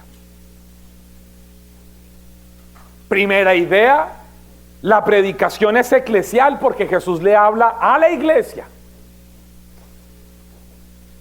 Y usted y yo podemos entender lo que Jesús quiere de nosotros tanto cuanto seamos de iglesia. Si somos hombres y mujeres de iglesia, que tenemos, además, hoy, pleno siglo XXI, 2015, no es sino que cada uno saque el teléfono y haga un search y va a encontrar todas las posiciones del magisterio de la iglesia para interpretar la Escritura. Hace 15 o 20 o 30 o 50 años no. Hoy sí. Es decir, quien hoy no escucha la voz de Jesús a través del magisterio es porque no le da la gana. Porque tiene en cualquier break del trabajo la posibilidad de hacer un Google search y entrar a las páginas de Iglesia Católica para poder entender qué dice la iglesia sobre eso. ¿Sí? Primera idea. La predicación es eclesial porque Jesús habla en la iglesia. En la iglesia. Porque es Jesucristo el que habla a la iglesia. Porque la predicación es un mandato de Jesucristo a la iglesia. Vayan por todo el mundo y anuncien y prediquen el evangelio. Es un mandato de Jesús. Segunda idea. La predicación es eclesial porque la interpretación de la predicación se revela en la iglesia. Entonces, primero porque es un mandato de Jesús a la iglesia, porque le habla a la iglesia. Y segundo, porque quien interpreta es la iglesia. Dos cosas distintas. Una, le habla a la iglesia. Segundo, interpreta a la iglesia. La interpretación es dada al magisterio de la iglesia.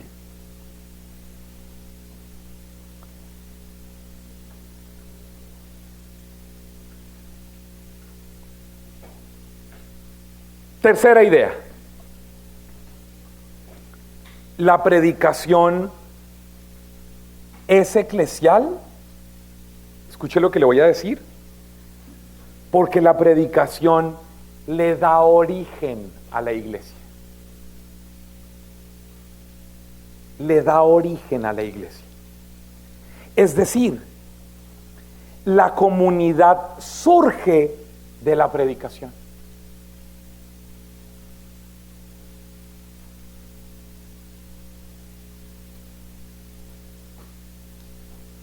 ¿Cómo surge la iglesia? Y quiero que esto lo tengan muy presente ustedes. La iglesia surge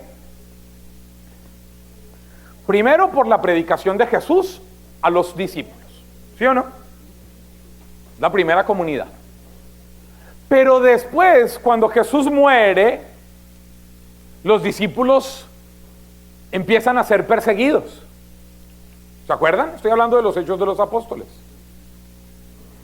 Y cuando empiezan a ser perseguidos, ¿qué hacen los discípulos? Pues huyen. Huyen. Y cuando huyen, ¿qué van haciendo? Pues van predicando. Y donde van predicando, ¿qué va pasando? Pues van llegando 4, 5, 8, 10, 15 a reunirse con Felipe, el diácono, o con Esteban, o con Pablo, o con Juan Marcos, o con Bernabé, o con Apolo, o con Timoteo. Y allá donde ellos van estando, van creándose comunidades. Y esas comunidades surgen por la predicación.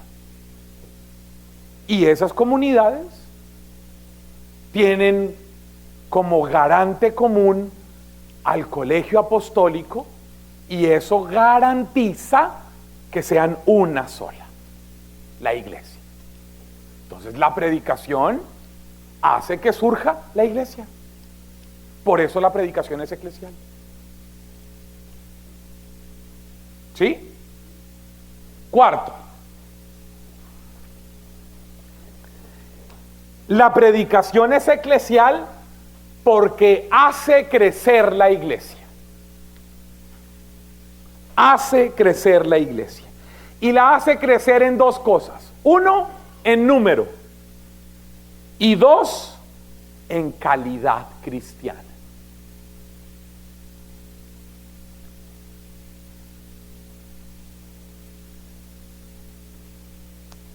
Quiero que miren este texto, por favor, busquen. Hechos de los Apóstoles, capítulo 20, verso 32.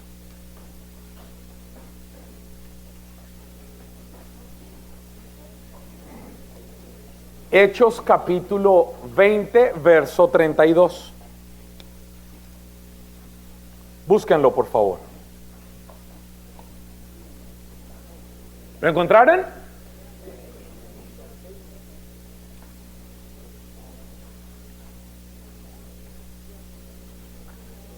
Está Pablo en una ciudad que se llama Éfeso.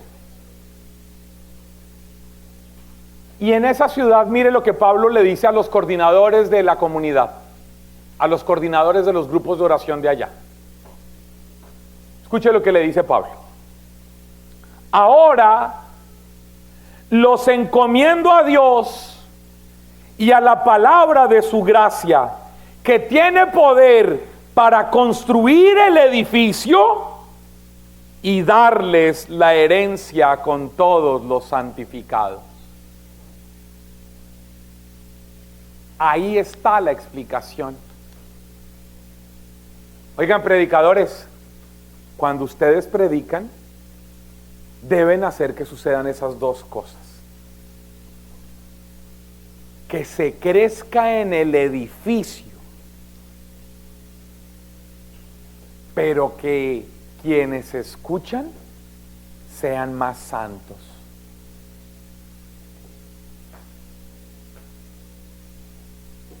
que crezca en número.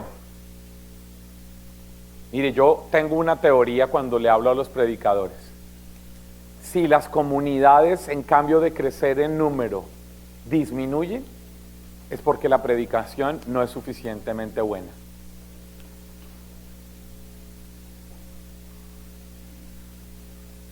¿Qué hace crecer las iglesias evangélicas? Unos predicadores que hacen que la gente vaya a verlos a ellos, entre muchas otras cosas.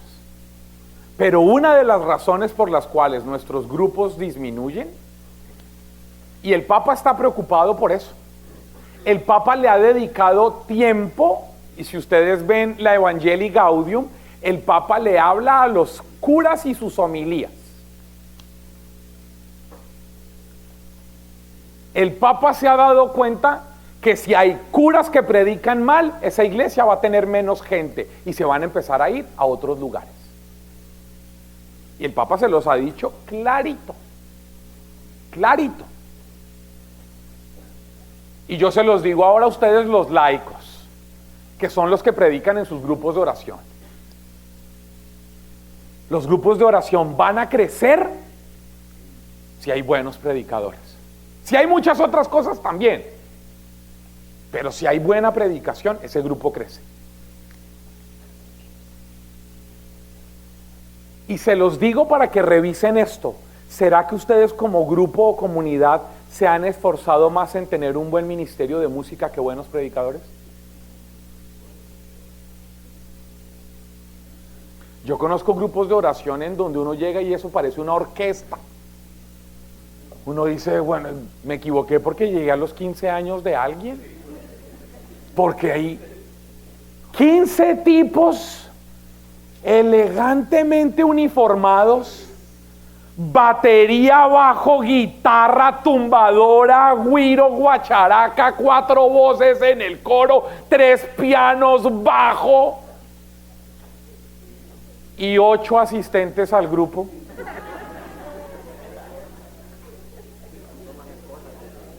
Y los 8 son las esposas de la orquesta.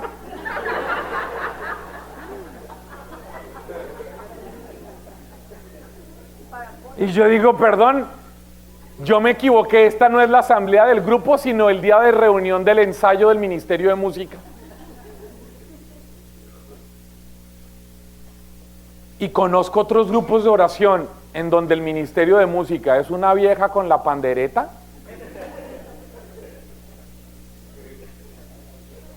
que canta lindo pero se le oye feo. Es decir, es problema de los que la oímos. Pero hay 150 personas porque quien predica, predica con mucha claridad. No dije ni gritos ni fuerza. Dije con mucha claridad en el Señor. Y la gente va porque ahí hay una palabra fresca, una palabra transformadora, una palabra esperanzadora. El ministerio de música puede ser una vieja con pandereta, pero si el predicador funciona, ahí crece en número. Y además de número, crecen en gracia espiritual. Porque lo que hace crecer es la palabra, no la música. La palabra. Nunca se les olvide, lo que hace crecer es la palabra. Por eso les escogí este texto de Hechos 20:32. Escúchelo de nuevo, léalo de nuevo. Ese texto de Hechos 20:32. Ahora los encomiendo a Dios y a la palabra de su gracia, que tiene poder para construir el edificio y darles la herencia con todos los santificados. ¡Wow! La palabra tiene poder de construir el edificio y darles la herencia. ¿Cuál es la herencia que el Padre tiene para nosotros? Su Hijo. El Hijo es nuestra herencia. El Hijo es nuestra heredad. El Hijo es el regalo del Padre para nosotros. Y es la palabra la que tiene el poder de darnos una experiencia santificadora del Hijo, del resucitado para nosotros. ¿Hermoso o no? Hermoso. ¿Sí?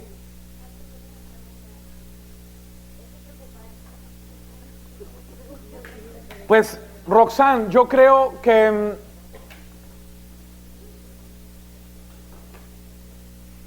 que los líderes de ese grupo deberían tratar de reencaminar los esfuerzos de su grupo. Ojalá hubieran orquestas en todos los grupos. Ojalá hubieran orquestas en todos los grupos. ¡Qué maravilla! Imagínense uno llegar a una tremenda fiesta un miércoles después de doble part-time, uno bien cansado, y llegar a esa fiesta y que uno escuche ese sonido y la música y uno diga, ¡ay, qué bueno llegar a mi grupo! ¡Maravilloso! Ojalá hubiera orquestas en todos. El problema es cuando la orquesta se convierte en el centro del grupo. El problema es cuando el grupo se convierte en un show. El problema es cuando el grupo se convierte en un concierto semanal. El problema es cuando la gente va buscando la música, pero todo lo demás que es lo importante no. Entonces terminamos, Roxanne, convirtiendo un medio en un fin. Porque la música no es sino un medio. El fin es la palabra. Porque de acuerdo a lo que acabamos de leer, es la palabra la que nos hace crecer el edificio y nos da la heredad de Jesucristo. Pero por supuesto, pero habría que pensar en que no son los únicos dos servicios que deben haber en el grupo para que eso crezca. Debe haber muchas otras cosas. La clave está en el equilibrio, sabiendo cuál es el centro del grupo. ¿Qué es lo importante del grupo? Insisto, yo no estoy diciendo que no sean importantes los ministerios de música. Creo que son muy importantes. Pero cuidado con convertirlos en un fin, en el centro. Porque ahí perdemos de vista la centralidad de la palabra.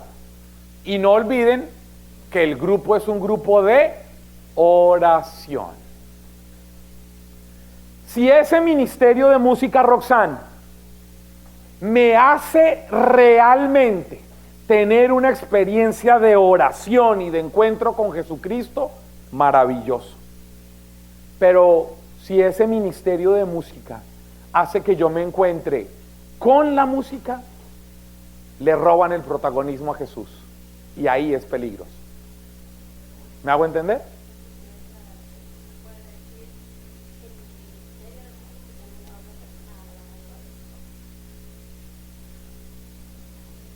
Si uno termina convirtiendo al cantante y al pianista en unas estrellas, pues les hacemos mucho mal porque ellos son tan brutos que se lo pueden creer.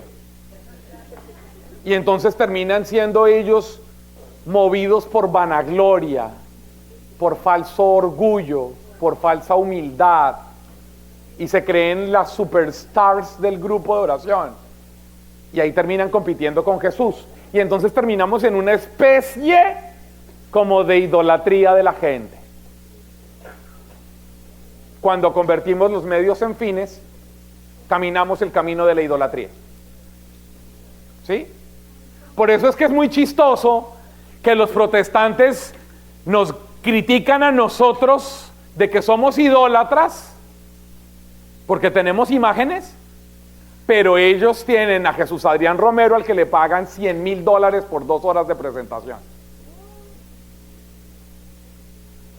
No en Estados Unidos solamente, en América Latina.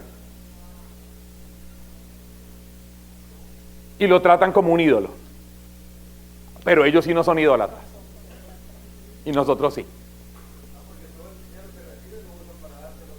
A la Fundación Mi Casa. Sí. Cuidado. ¿He sido más o menos claro, Roxanne? Ok, ¿sí? Me parece que el Papa ha dicho lo que decía a las sacerdotes acerca de las homilías, que no sean homilías aburridas. ¿Qué nos dirías tú en este caso nosotros que no somos sacerdotes?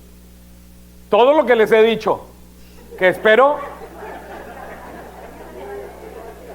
Y además, que espero mañana, cuando trabajemos sobre metodología, que ustedes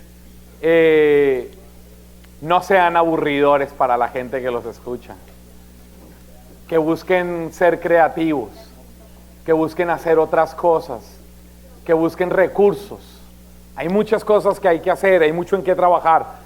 Pero si el Papa le dijo eso, se lo dijo no solamente a los curas, sino a todos los que están detrás del micrófono tratando de llevar el mensaje. Y es que hay que pensar en el auditorio para ver cómo los atrapamos más para que la palabra sea lo más importante de sus vidas. Yo creo eso, que en eso hay que trabajar. Muy bien. Quinta idea. 1, 2, 3, 4, 5. La predicación es eclesial. Escúcheme esto, porque la predicación ayuda a formar la conciencia de ser iglesia. Ya se los voy a explicar. La predicación es eclesial porque cuando uno predica, le ayuda a la gente a tener conciencia de qué es ser iglesia. Por eso la predicación es eclesial. Porque yo ayudo a Milton, a Moni, a Roxanne, a Phil, a Chávez, a David, a Juanita, a Stuart, a Mirta, a Albita. Yo los ayudo a que entiendan que son iglesia. ¿Y cómo los ayudo a que entiendan que son iglesia?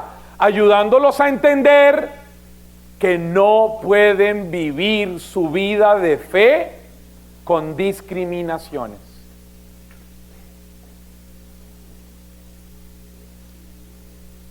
O rechazando a alguien,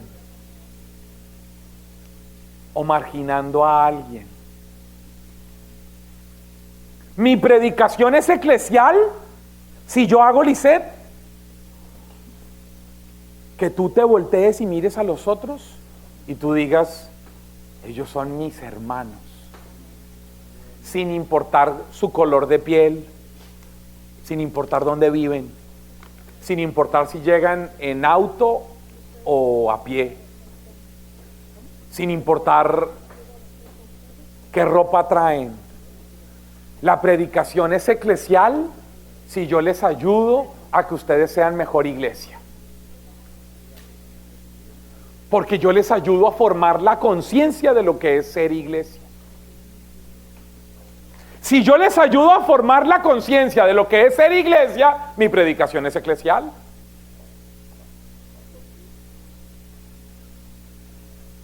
Es decir, si yo hago que a través de mi predicación ustedes sean personas que acogen al otro en medio de la diferencia.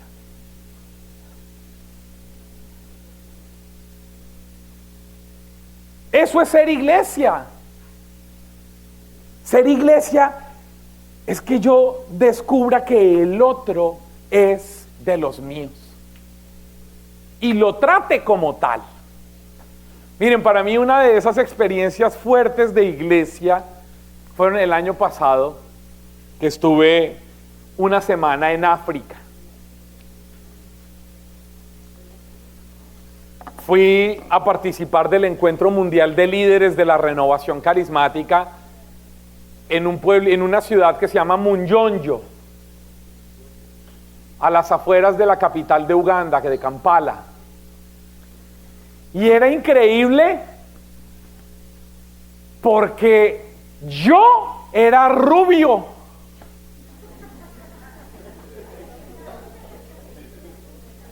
Mi mamá a mí me dice negrito y yo allá era el más blanco. Y era increíble. Miren, éramos 3,000 personas. 2,300 de Uganda. 500 más del resto de África y 200 del resto del mundo. Y llegar allá en medio de los olores, que es muy fuerte para uno. O sea, uno llega allá, una cosa que fue muy chistosa. Ya después de tener algo de confianza con gente de los africanos, ellos decían que nosotros olíamos a leche.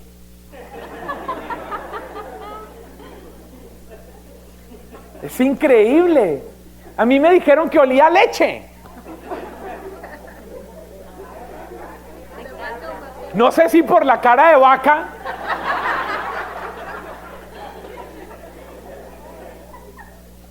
Pero es lógico, yo tomo leche desde el primer momento de la vida. Y sigo tomando leche toda mi vida. Ellos no. Entonces los olores de los africanos, sobre todo del África del centro, son olores muy fuertes. Muy fuertes y que uno tiende a rechazar, porque desde nuestra concepción uno dice es un mal olor. Y no es un problema de desodorante ni de limpieza. No, es un problema de la piel. De la piel. Pero era hermoso. Además de esos 3,000 que estábamos, habían yo creo que unos 200 sacerdotes, como unos 12 o 15 obispos. Había un delegado vaticano, un cardenal, Monseñor Peter Turkson, un hombre muy importante. Había un arzobispo etíope de rito oriental. Y habían obispos de toda África. Y nosotros de América Latina éramos 4. 2 curas peruanos, un muchacho de unos 30 y tantos años mexicano y yo. Y 20 brasileros.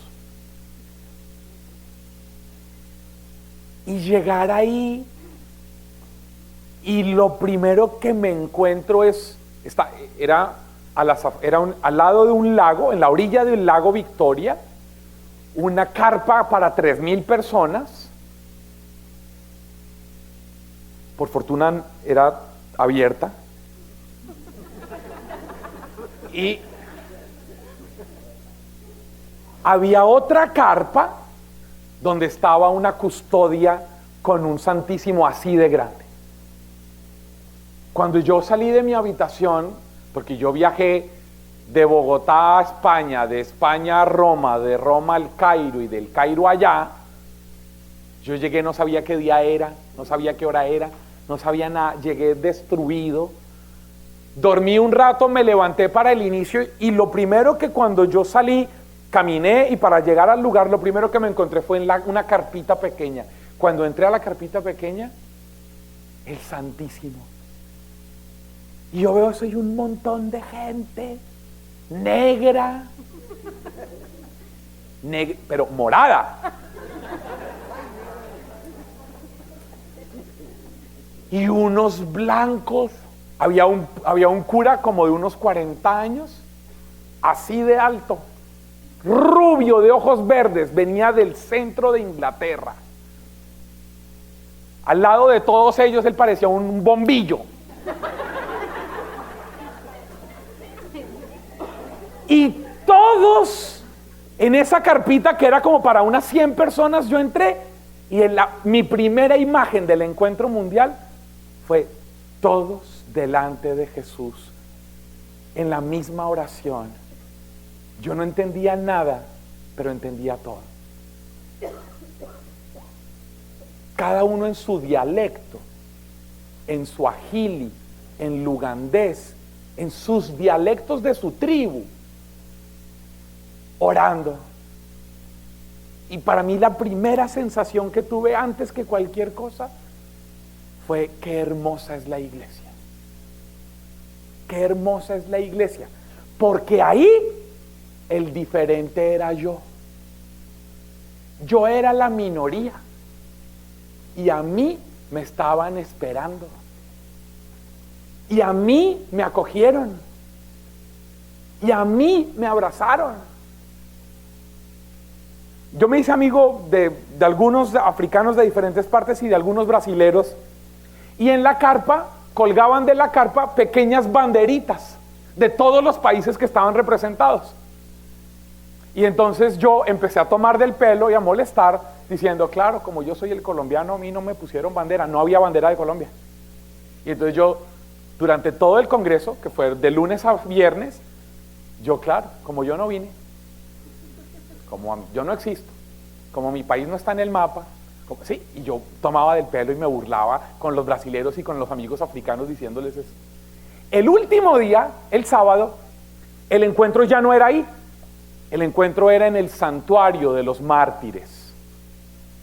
Uganda es el lugar donde se conmemora una fiesta de la iglesia de unos santos que se llaman Carlos Lwanga y compañeros, que fueron martirizados, asesinados, quemados vivos. Y luego, estando vivos, les desprendieron las partes del cuerpo. Y está el sitio donde le hicieron eso, y en ese sitio hay un santuario, y en ese santuario era el encuentro nacional de la renovación carismática de Uganda, y habían 25,000 personas. 25,000. Yo llegué con el grupo con el que iba, de mis amigos. Nos quedamos en una capilla nosotros, cuando viene uno de mis amigos africanos corriendo: ¡Pacho! ¡Pacho! ¿Dónde está Pacho? Y los brasileros: aquí, ¿qué pasó? ¡Pacho, ven! Y yo voy y me dicen: mira. Y yo veo allá a lo lejos una paletita, como si fueran de esas que ponen en los congresos para mostrar dónde se da la comunión, que son blancas, grandes, con un círculo. Y ahí estaba la bandera de Colombia y decía: Colombia.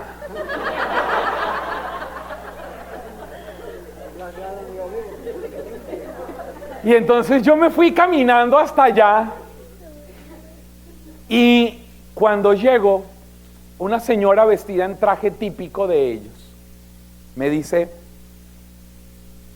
¿tú eres de Colombia? Y le digo: sí, soy yo de Colombia. Y me dice: ¿y el resto de la delegación? Y le digo: no, soy yo la delegación. Y me dice: yo he viajado 16 horas en bus. Mi servicio en este día de encuentro es tener este estandarte para la delegación de Colombia, para que no se vaya a perder la delegación de Colombia en este encuentro. 25,000 personas. Y me abraza y me dice: yo viajé 16 horas por ti y me valió la pena. Yo era la minoría y ella viajó 16 horas para acogerme a mí y hacer sentir que yo soy su hermano. Y en los grupos de oración lo que tenemos es un montón de gente que lo que hace es rechazar, alejarse, no mirar, no abrazar a los que son hermanos.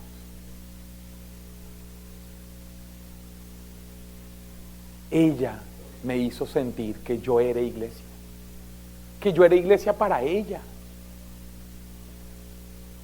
Yo le huelo a leche. Yo no soy de su color. Yo no soy de su raza. Yo no soy de su tribu. Y ustedes saben que en África hay muertes y muertes y muertes y guerras entre tribus. le huelo a leche, soy de otro color, vengo de otra cultura, de otro continente, no soy de su tribu y fue por mí. Para que yo no me pierda entre 25,000.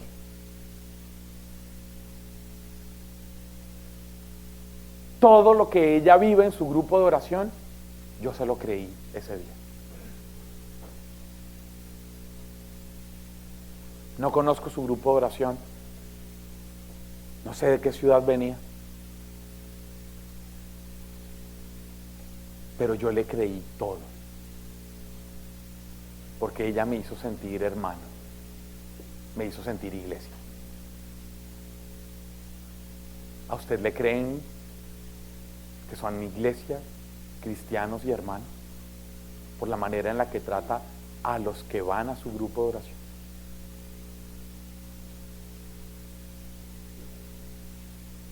Yo no sé.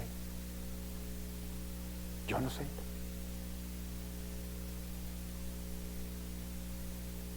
Tengo las fotos de ella. Me tomé fotos con ella, para mí fue un signo de Dios para mi vida. Impresionante. Me hizo repensar todo lo que yo vivo y lo que yo digo. Ella me predicó de las predicaciones más impactantes de esos días en el encuentro. Ella me predicó.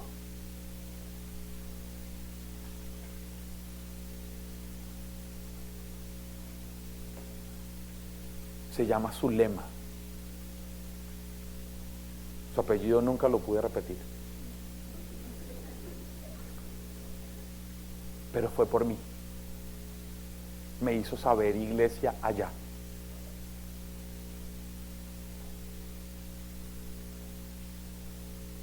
Ustedes aquí desconfían de los negros. No quieren que su hija tenga un novio negro.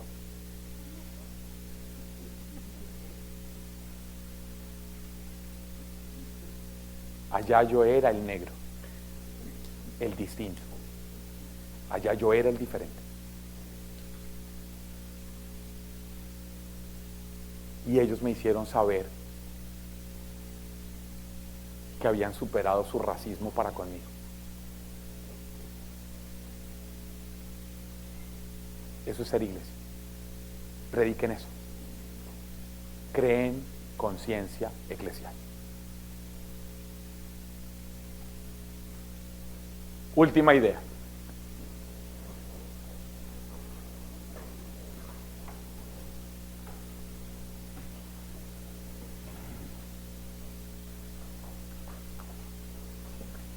La predicación es eclesial porque el predicador es enviado por la iglesia.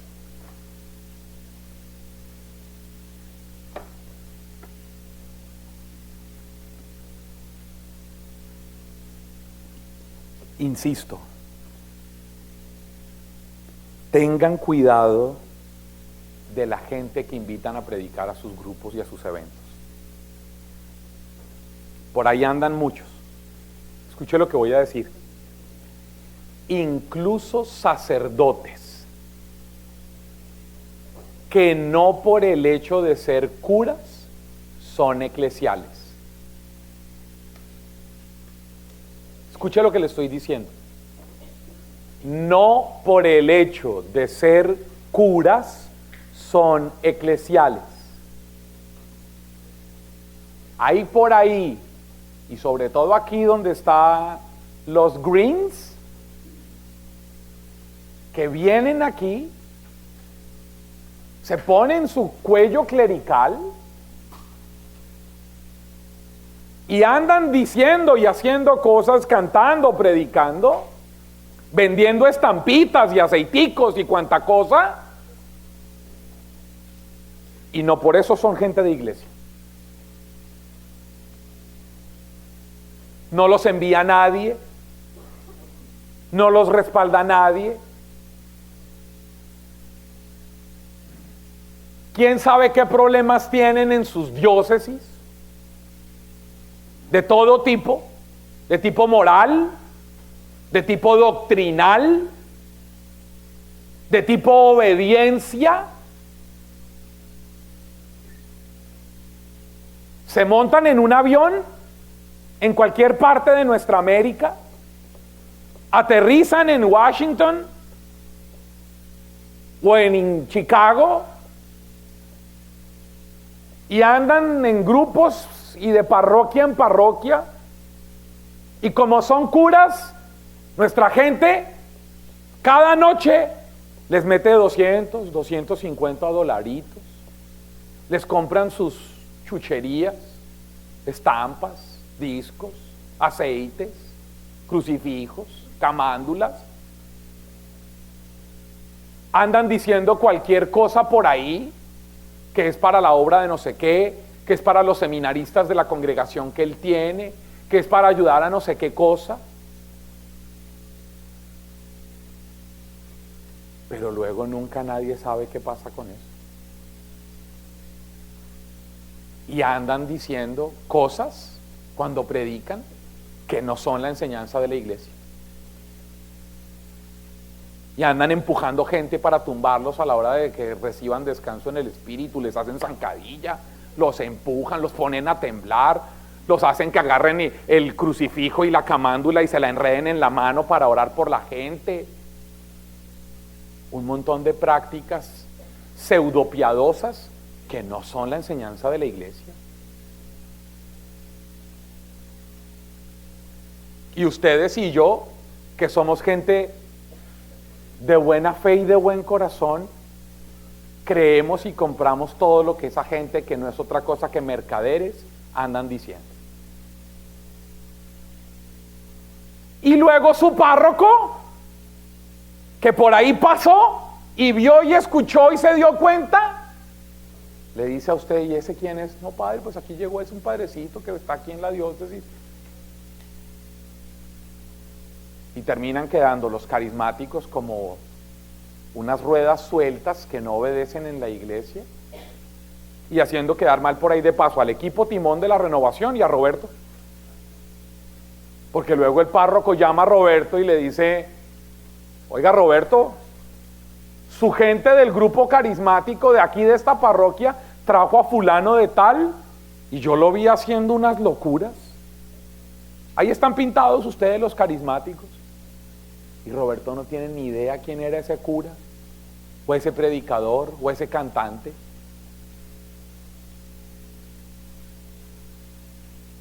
La predicación es eclesial porque el envío lo hace la iglesia.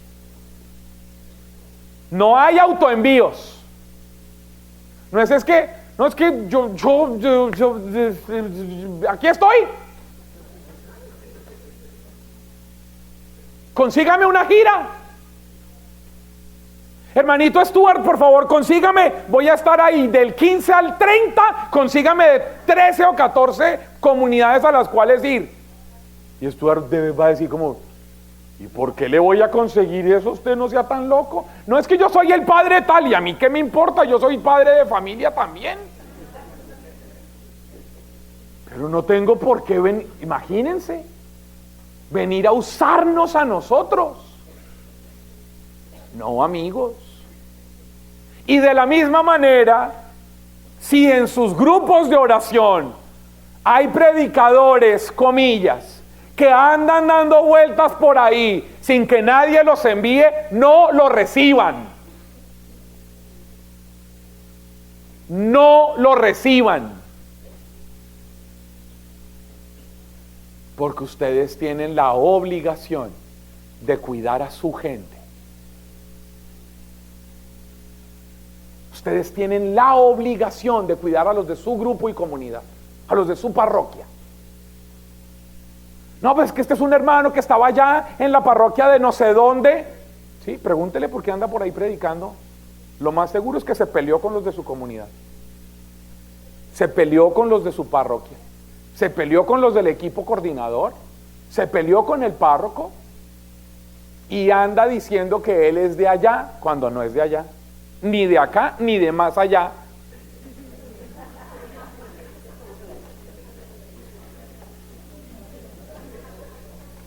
Cuidado, cuidado. Uno no puede ir por ahí creyendo que eso es ser iglesia. No, amigos, cuidado. No se permitan ustedes ese lujo, porque yo llevo muchos años en esto, andando por muchos sitios y viendo comunidades que fueron destruidas porque terminaron invitando al hermanito tal, que es muy famoso en Facebook, pero que su parroquia, su iglesia, su diócesis, su obispo, su comunidad no lo respalda.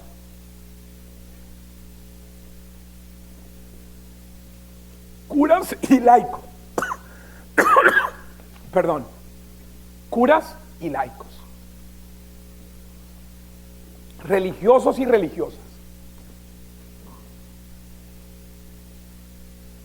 La predicación es eclesial si hay un envío eclesial.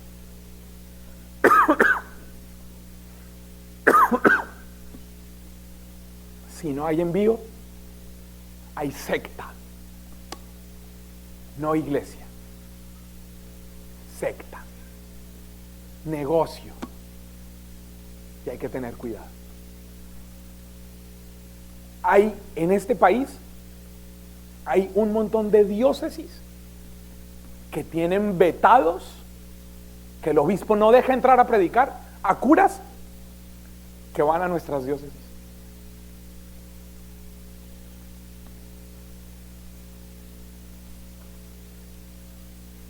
Tengan cuidado. Mi recomendación: cuando vayan a invitar a alguien al aniversario de su grupo, a su comunidad, a su evento, pregúntenle al equipo coordinador, al equipo timón.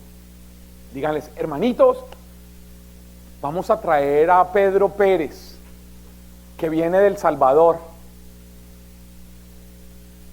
¿Pueden por favor averiguar si eclesialmente está bien traerlo? Yo no se los digo porque esto sea como quitarles autonomía a ustedes para hacer lo que les dé la gana en su grupo. No, es que estoy hablando de eclesialidad. Estoy diciéndoles, es para fortalecer la eclesialidad aquí. Para fortalecerla. Yo sé que eclesialmente el párroco puede hacer lo que le dé su gana en su parroquia. El párroco puede traer a quien él se le dé la gana en su parroquia. Pero es que ustedes son de la Renovación Carismática. Y ustedes, como Renovación Católica Carismática, tienen un equipo timón de la Arquidiócesis de Washington. Y ellos tienen la obligación de cuidarlos a ustedes. Usted puede decir: yo me entiendo con mi párroco y traigo a Pedro Pérez del Salvador y no tengo que pedirle permiso a nadie. Y yo le digo: canónicamente, legalmente, usted tiene razón. Pero fraternalmente, usted se equivoca. Porque puede usted estar trayendo a su parroquia a hacer lo que le dé la gana a alguien que la renovación sabe que a usted no le conviene llevar, porque tiene problemas que usted no conoce. Usted solo conoce lo que aparece en YouTube, lo que aparece en Facebook, pero puede que los de la renovación o el padre Roberto sí sepan razones de fondo por los cuales no lo recomiendan. ¿Me hago entender? Cuidado. Es verdad, y yo creo que ustedes ya entendieron lo que yo les quise decir, ¿no es verdad? Y todos entendieron porque todos hemos vivido cosas así. Y en eso hay que tener cuidado. Hay que tener cuidado. ¿Por qué? Porque es nuestra gente. Y a nuestra gente, ¿saben yo qué espero que suceda en este proceso de crecimiento que ustedes están teniendo como Renovación de Washington?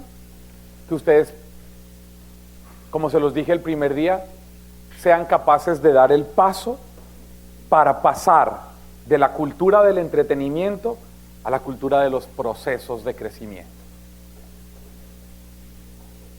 Lo que usted como coordinador, como líder, como predicador tiene que preguntarse también es: con esto que voy a decir, como lo voy a decir y lo que voy a hacer, voy a promover más la cultura del entretenimiento, es decir, actividades, eventos y gente tipo Hollywood? ¿O lo que voy a hacer es fortalecer las bases de la vida espiritual en la iglesia católica de mi gente? Los inmaduros seguirán buscando Hollywood.